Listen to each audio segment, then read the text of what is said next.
India అంత హెల్దీగా ఉండేది ఒక టైంలో, ఇప్పుడు ఎందుకు అన్హెల్దీగా మారిపోయిందంటే మీరు ఏం చెప్తారు మ్యామ్? వెరీ అన్ఫార్చునేట్ అమ్మా. ఎందుకంటే మెయిన్ ఉమెన్ ఇంతకు ముందు ఇంట్లో ఉండి మొత్తం అంతా టేక్ కేర్ చేసుకునేవారు. ఫుడ్ దగ్గర నుంచి అంతా.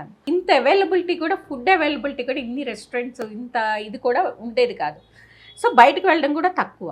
సో పొదుపు కూడా ఎక్కువ చేసేవారు, ఎందుకంటే మనీ తక్కువ ఉండేది కాబట్టి. సో పొదుపు చేసి ఇంట్లోనే హెల్దీగా ఉండి మన తోటలో పండిని, మన పెరట్లో పండిన వాటితో ఎక్కువ ఆకుకూరలు, ఆనపకాయలు, పొట్లకాయలు, ఏ ఒకటి పక్కింట్లో పండినయో మన ఇంట్లో పండినయో షేర్ చేసుకునేవారు. సో చక్కగా ఇంట్లో ఫుడ్ హెల్దీగా కుక్ చేసుకునేవారు. దంపుడు బియ్యం చక్కగా దంచుకొని B12 ఏ డెఫిషియన్సీస్ ఉండేవి కాదు.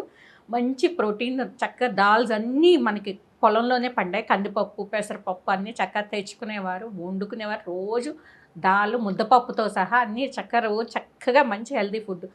Green leaves, vegetables, fresh fruits, జాంకాయలు అన్నీ చక్కగా సీజనల్గా. ఏ సీతాఫలం పండితే సీతాఫలం, జాంకాయ పండితే జాంకాయ, ఏ మామిడికాయ పండితే మామిడికాయ చక్కగా కోసుకుని ఇంట్లో పుచ్చకాయలు పండించుకునేవారు. చక్కగా హెల్దీగా ఫ్రూట్స్, వెజిటబుల్స్ అన్నీ చక్కగా తీసుకునేవారు. ఇలాగ B12 డెఫిషియన్సీస్ ఉండే కాదు. మన ఇంట్లోనే కోళ్ళను పెంచుకునేవారు, గుడ్లు తినేవారు. సో అంత చక్కగా అంత హెల్దీ ఫుడ్ ఉండేది. ఇప్పుడు ఎక్కడ తింటున్నాము?